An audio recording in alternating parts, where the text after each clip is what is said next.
بسم اللہ الرحمن الرحیم۔ السلام علیکم ناظرین مکرم، کورس کوڈ 303 اقبالیات ایف اے پروگرام کی سطح کے ساتھ آپ کی خدمت میں حاضر ہیں۔ میں ہوں آپ کے ساتھ آپ کا میزبان ایاز اسلم۔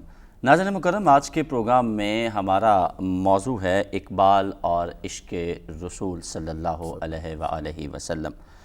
اقبال نے عشق رسول صلی اللہ علیہ وآلہ وسلم سے متعلق دو استعاروں کو استعمال کیا، جن میں پہلے تھے سیدنا بلال حبشی رضی اللہ تعالی عنہ اور دوسرے خلیفہ اول حضرت ابوبکر صدیق رضی اللہ تعالی عنہ۔ آج کے پروگرام میں ہم یہ گفتگو کریں گے کہ آخر اقبال نے انہی دو شخصیات کو عشق رسول کے استعارے کے طور پر کیوں استعمال کیا، اور اس کے ساتھ ساتھ انہوں نے جو دو نظمیں لکھیں جن میں ایک بلال اور دوسری صدیق، آج کے پروگرام میں ہم اس حوالے سے گفتگو کریں گے۔ گفتگو کے لیے آج ہمارے ساتھ اسٹوڈیوز میں شریک گفتگو ہوں گے ماہر اقبالیات ہیں ارشاد شاکر صاحب۔ ارشاد شاکر صاحب السلام علیکم۔ ارشاد شاکر صاحب، آج کا جو موضوع ہے یقینی طور پر کسی بھی مسلمان کے لیے عشق رسول جو ہے وہ سب سے پہلی کسوٹی ہے، تو میں آپ سے یہ جاننا چاہوں گا، یہ فرما دیجیے گا کہ عشق رسول جو ہے وہ مسلمانوں کا جو ایمان ہے، مسلمانوں کے ایمان کو کس طرح مہمیز کرنے کا باعث بنتا ہے؟ بسم اللہ الرحمن الرحیم۔ اسلم صاحب، اصل بات یہ ہے کہ سب سے پہلے یہ جاننا چاہیے کہ علامہ اقبال کے پاس عشق کا مفہوم کیا ہے۔ صحیح۔ وہ عشق جو عام شعراء کے ہاں ہے، یا وہ عشق جو ہمارے صوفیاء کرام کے پاس ہے، اور علامہ کے عشق میں زمین اور آسمان کا فرق ہے۔ بالکل۔ اگر ہمارے صوفیاء اپنے آپ کو گم کر کے خدا بننے کی کوشش کرتے ہیں نا، یا مغربی وجودی جو ہیں وہ خدا کو گم کر کے خدا بننا چاہتے ہیں، یہ دونوں ناکام باتیں ہیں۔ صحیح۔ ان کا کوئی مقصد نہیں ہے، ممکن ہی نہیں۔ علامہ اقبال یہ کہتے ہیں کہ جن کے ساتھ محبت ہے ان کی اطاعت واجب ہے۔ سبحان۔ یہ عشق رسول جو نبی اکرم صلی اللہ علیہ وسلم کے ساتھ علامہ کو ہے، وہ صرف اور صرف اطاعت کے حوالے سے، آپ کی اطاعت آپ کی محبت کی نشانی ہے۔ جو آدمی اطاعت گزار نہیں، اس کے محبت کے سارے دعوے باطل ہیں۔ صحیح۔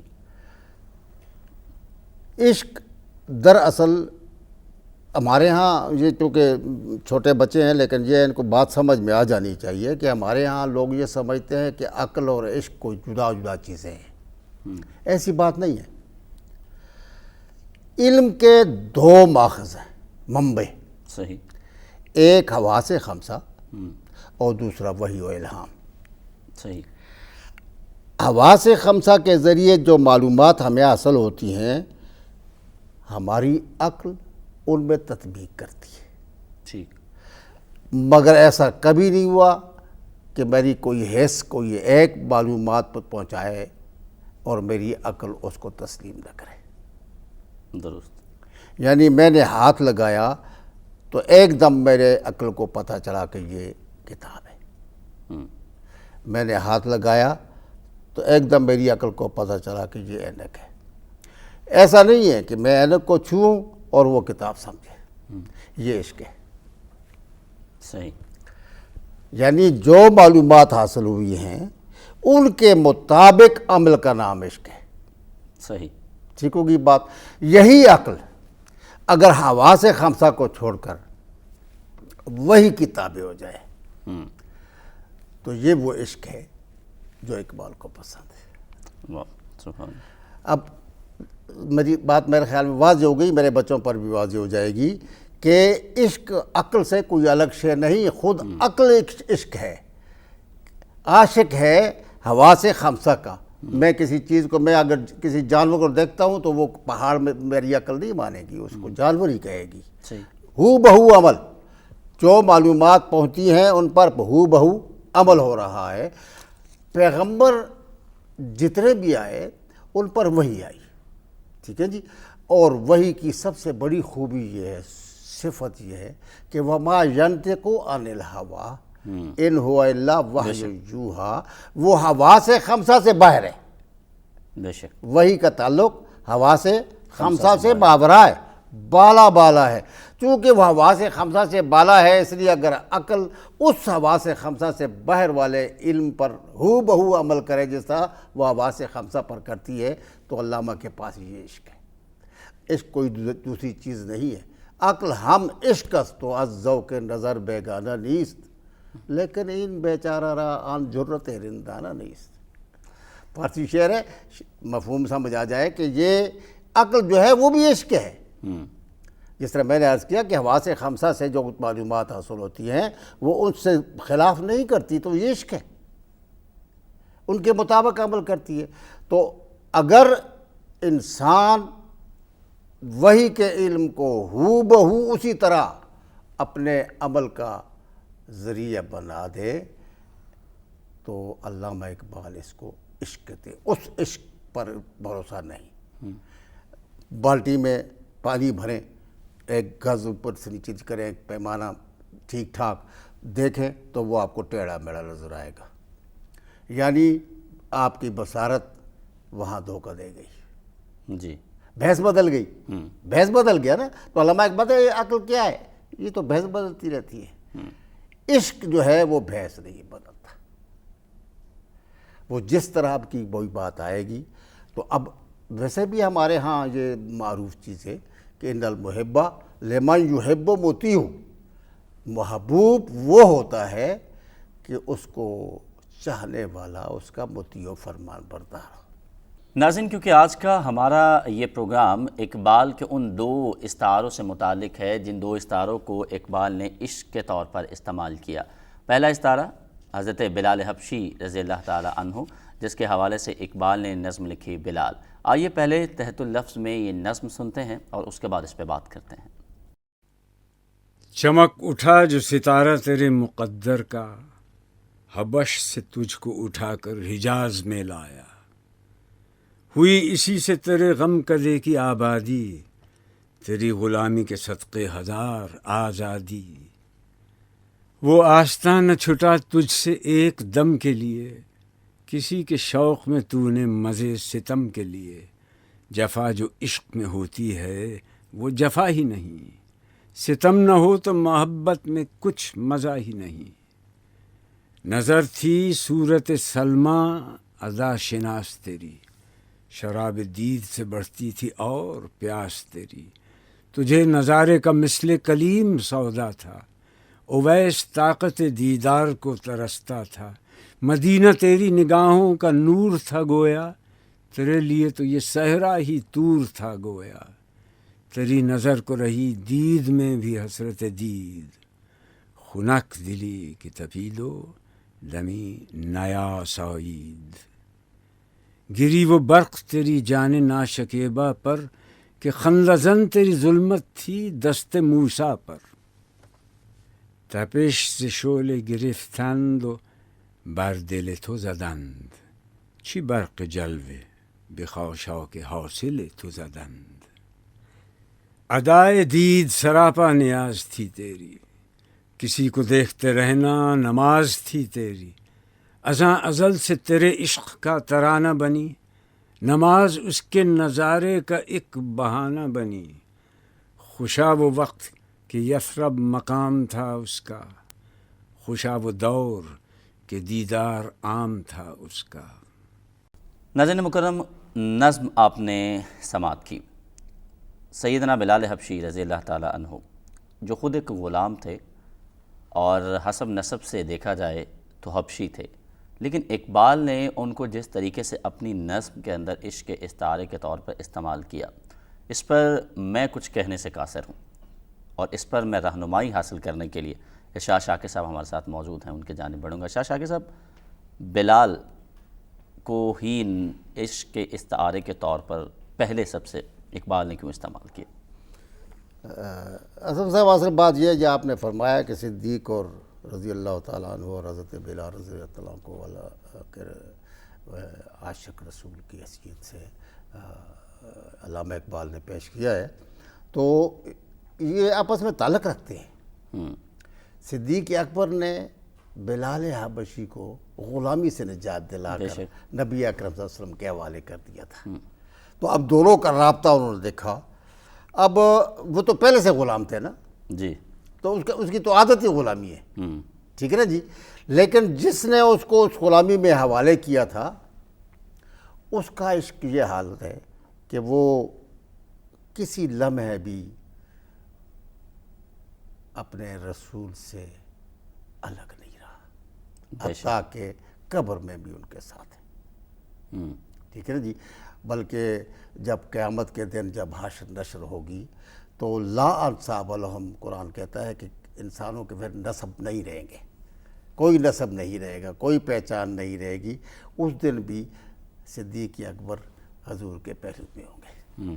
اس سے زیادہ اور کیا ہو سکتا ہے؟ بے شک. دونوں کے آپس میں جو محبت ہے. پھر رسول اکرم صلی اللہ علیہ وسلم کے سسر بھی ہیں وہ، ٹھیک ہے نا جی. اور جب انہوں نے بلال کو ان کے حوالے کیا تو بلال نے پھر اپنی زندگی کی جو ساری حسرتیں تھیں نا وہ نبی اکرم کی محبت میں صرف کر دی، سبحان.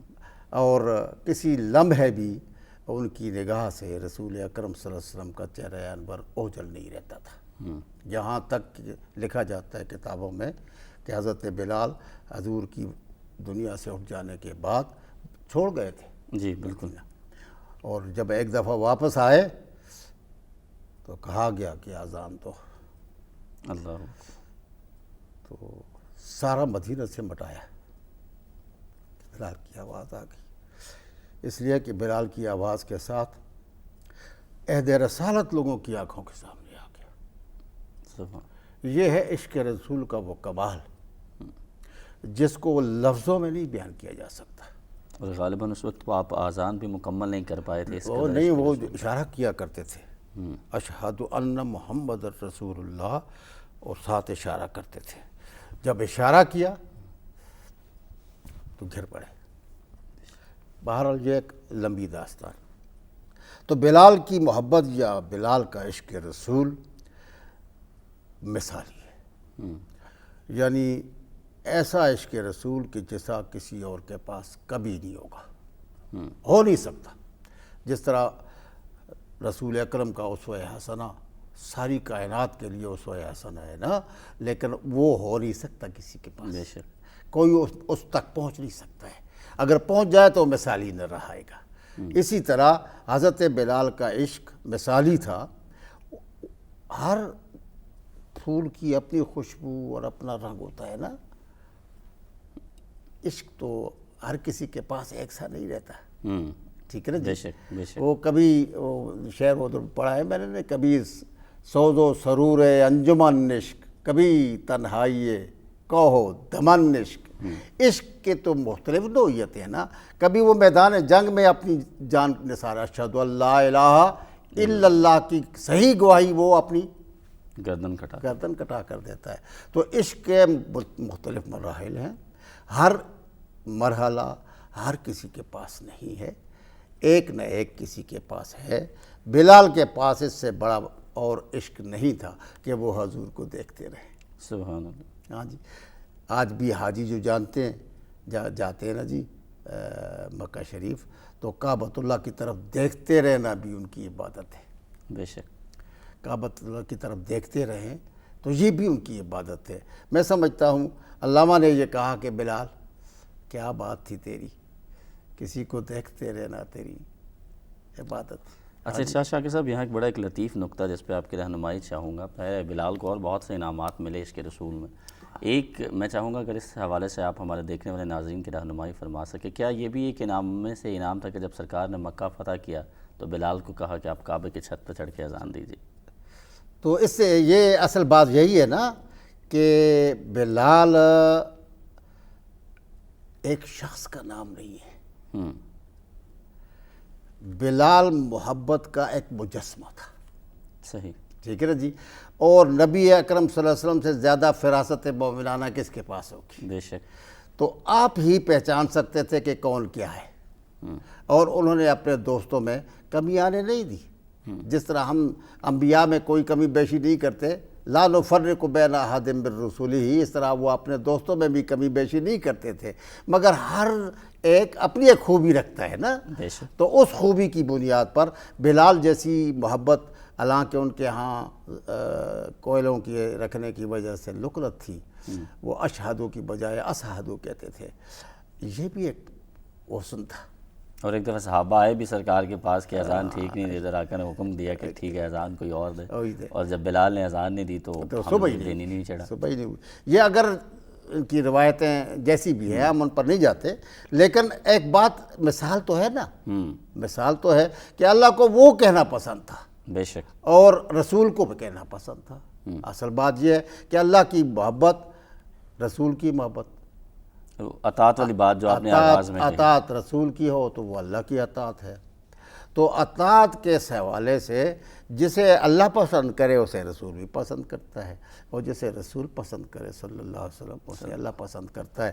تو بلال کے اندر جو خوبیاں تھیں وہ سب سے بڑی خوبی یہی تھی کہ انہیں رسول پسند کرتے تھے تو اللہ بھی ان کو پسند کرتا تھا. ناظرین مکرم، حضرت بلال حبشی رضی اللہ تعالیٰ عنہ کے اگر ہم عشق رسول کی بات کریں، جس کو علامہ اقبال نے بھی اپنی نظم میں استعمال کیا، یہ موضوع اس قدر طویل ہے کہ اس کا احاطہ کرنا ایک پروگرام میں یقیناً ممکن نہیں ہے. لیکن ہم آگے بڑھتے ہیں اپنے طلباء کے لیے دوسری نظم جو کہ حضرت علامہ اقبال نے لکھی، سیدنا صدیق اکبر رضی اللہ تعالیٰ عنہ کے حوالے سے عشق کے دوسرے استعارے کے طور پر استعمال کیا.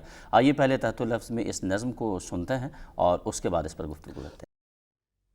ایک دن رسول پاک نے اصحاب سے کہا، دے مال راہ حق میں جو ہوں تم میں مالدار. ارشاد سن کے فرتے طرب سے عمر اٹھے. اس روز ان کے پاس تھے درہم کئی ہزار. دل میں یہ کہہ رہے تھے کہ صدیق سے ضرور بڑھ کر رکھے گا آج قدم میرا راہوار. لائے غرض کے مال رسول امی کے پاس، ایثار کی ہے دست نگر ابتدائے کار. پوچھا حضور سرور عالم نے، اے عمر، اے وہ کہ جوش حق سے تیرے دل کو ہے قرار. رکھا ہے کچھ عیال کی خاطر بھی تو نے کیا، مسلم ہے اپنے خیش و اقارب کا حق گزار. کی عرض نصف مال ہے فرزند و زن کا حق، باقی جو ہے وہ ملت بیضا پہ ہے نثار. اتنے میں وہ رفیق نبوت بھی آ گیا جس سے بنائے عشق و محبت ہے استوار. لے آیا اپنے ساتھ وہ مرد وفا سرشت، ہر چیز جس سے چشم جہاں میں ہو اعتبار. مل کے یمین و درہم و دینار و رخت و جنس، اسپِ قمر سم و شتر و قاطر و ہمار. بولے حضور چاہیے فکر عیال بھی، کہنے لگا وہ عشق و محبت کا رازدار. اے تجھ سے دیدہ مہ و انجم فروغ گیر، اے تیری ذات باعث تکوین روزگار. پروانے کو چراغ ہے بلبل کو پھول، بس صدیق کے لیے ہے خدا کا رسول بس. ناظرین، نظم آپ نے سماعت فرمائی، اور سیدنا صدیق اکبر کے حوالے سے جو نظم علامہ اقبال نے لکھی اور اس کا جو جملہ آپ نے لکھے، جو شعر آپ نے لکھے کہ صدیق کے لیے خدا کا رسول بس، اسی پر بات کرتے ہیں. ہمارے ساتھ ارشاد شاہ کے صاحب موجود ہیں. ارشاد شاہ کے صاحب، حضرت ابوبکر صدیق رضی اللہ تعالیٰ عنہ خلیفہ اول بھی ہیں. اس کے علاوہ ہم نے دیکھا کہ آپ کا جو عشق رسول ہے کہ پورے گھر کا سامان آپ لے آتے ہیں، اور پھر اقبال نے ان کو عشق دوسرے استعارے کے طور پر استعمال کیا. پہلے بلال اور پھر صدیق، اس میں کیا ربط آپ دیکھتے ہیں کہ پہلے ان کو کیوں، حالانکہ سیدنا صدیق اکبر نے ہی حضرت بلال حبشی کو آزاد کرایا، آپ نے اپنی گفتگو میں جس طرح پیچھے بتایا بھی اور تاریخ بھی یہ بتاتی ہے، لیکن پہلے غلام کو رکھا اقبال نے اور اس کے بعد حضرت ابوبکر صدیق. اصل مسئلہ یہ تو بڑا طویل قسم کا موضوع ہے نا جی. ہمارے ہاں تو یہی بات ہے کہ جی یہ جو لوگ عام آدمی ہے اس کے اندر وہ صلاحیتیں نہیں ہوتی تو اس کو وہ اختیار نہیں دیا جا سکتا جو بزرگوں کے پاس ہونا چاہیے. تو یہ اس کا رد ہے. صحیح.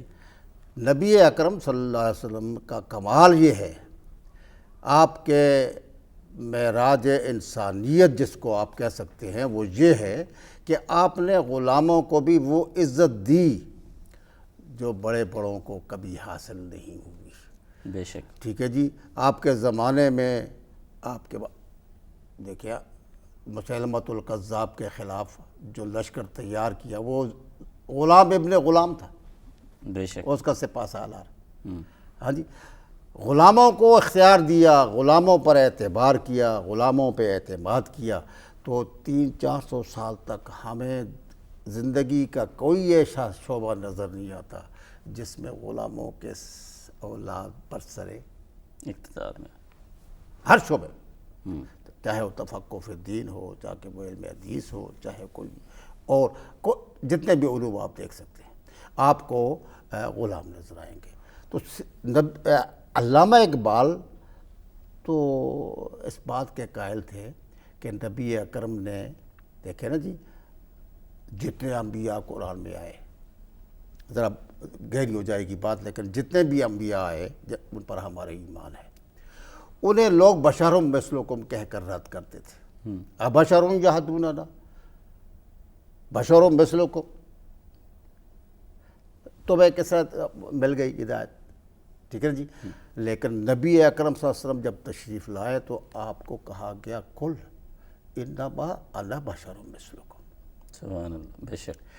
جنہیں بشر کہہ کر پیغمبروں کو رد کیا جاتا تھا، ٹھیک ہے نا جی، پیغمبر نے آخری نے کہا انا بشر مثلکم، اور پھر تشریح بھی کی. ایسا نہیں ہے کہ یہ آیت کریمہ مجمل چھوڑ دی گئی ہے، تشریح بھی آپ نے فرمائی کہ میں تمہاری طرح بشر ہوں، جب تمہارے دین کی کوئی بات کروں فوراً اس پر عمل کرو. وَبِذَالِكَ أُمِرْتُ أَنْ أَكُونَ أَوَّلُ الْمُسْلِمِينَ، سب سے پہلے میں تسلیم کروں فوراً. اور اگر میں اپنی رائے سے کوئی بات کہوں، وَإِذَا أَمَرْتُكُمْ بِشَيْءٍ مِّن رَّأْيٍ وَاعْلَمُوا أَنَّ بَشَرٌ مِّثْلُكُمْ، اگر میں اپنی رائے سے کوئی بات کہوں تو جان لو کہ میں بھی تمہاری طرح بشر ہوں. سبحان اللہ. تو جب یہ دو چیزیں، دو شہادتیں ہمارے سامنے ہیں، یہ بتاتی ہیں کہ اسلام میں مشرقیت، پیشوائیت، آمریت، ملوکیت نام کی کوئی شے نہیں. بے شک. بات سمجھ آ گئی نا جی؟ جی. تو اب یہ کس طرح ہوا کہ ہر ایک غلام بھی ایک قریشی کے مقابل میں آ گیا، ٹھیک ہے جی. اور ایسا آیا کہ جب حضور نے چھت پر چڑھ کر اذان دینے کا حکم دے دیا تھا تو اقبال جو عشق رسول، شاید میں اگر مبالغہ نہ کروں تو اس کی رگ رگ میں کوٹ کر بھرا ہوا تھا، ٹھیک ہے نا جی، وہ کس طرح اس کو اگنور کر سکتا تھا؟ اس لیے اس نے سب سے پہلے بلال کو لیا عشق کے نمونے کے طور پر. اچھا، آخر میں آخری سوال آپ سے کرنا چاہوں گا، کیونکہ بدامن وقت میں جس قدر گنجائش ہے کوشش کر رہے ہیں کہ اس کو موضوع کو سمیٹتے ہوئے یہ فرمائیے گا کہ آج کا جو مسلمان ہے، ان دونوں مثالوں کو اگر ہم سامنے رکھیں، ان دونوں استعاروں کو سامنے رکھیں، تو کس طریقے سے عشق رسول کے اندر اپنی زندگی کو جو ہے وہ گزار سکتا ہے یا ان سے سبق لے سکتا ہے؟ دو باتیں ہیں جی، صرف دو باتیں، لمبی چوڑی بحث اس کے لیے ضروری نہیں. پہلی بحث یہی ہے کہ نبی اکرم صلی اللہ علیہ وسلم نے کیا فرمایا اور کیسے کیا، ہم وہ جان لیں. صحیح. بدقسمتی سے نہ ہم میں کوئی جاننے والا ہے، نہ ہم اس پر عمل کرتے ہیں، ٹھیک ہے. دوسری چیز، جس کو ہم نے اسلام کہا ہے، جس کو ہم نے اپنا دین تسلیم کیا ہے، جس کو ہم نے محمد مصطفیٰ صلی اللہ علیہ وسلم کی امامت پہ آ کر قبول کیا ہے، اس کے لیے ایثار، قربانی. دین قربانی سے آیا ہے. بے شک. اور آج ہمارے پاس دین کا نام لینا تو بڑا آسان ہے، نعرے لگانا تو بہت اچھا ہے، مگر ہمیں وہ ایثار نام کی شے نہیں جو صدیق اکبر نے دکھائی کہ پروانے کو چراغ ہے، بلبل کو پھول بس.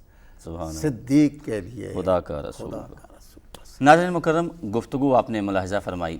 FSTA کے پروگرام 303 اقبالیات کے آج موضوع تھا ہمارا اقبال اور عشق رسول. یقینی طور پر یہ اس قدر طویل موضوع ہے کہ اس کا اس مختصر وقت میں احاطہ ممکن نہیں، لیکن ہم امید کرتے ہیں کہ ہمارے طلباء یقینی طور پر اس سے مستفید ہوئے ہوں گے. اور ارشاد شاکر صاحب نے آخر میں جو دو مثالیں بیان فرمائیں، صرف عشق رسول کے لیے اگر انہی پر عمل کر لیا جائے تو یقینی طور پر انسان دنیا اور آخرت میں کامیابی سمیٹ سکتا ہے. اپنے میزبان ایاز اسلم کو اجازت دیجیے. اللہ کے بعد.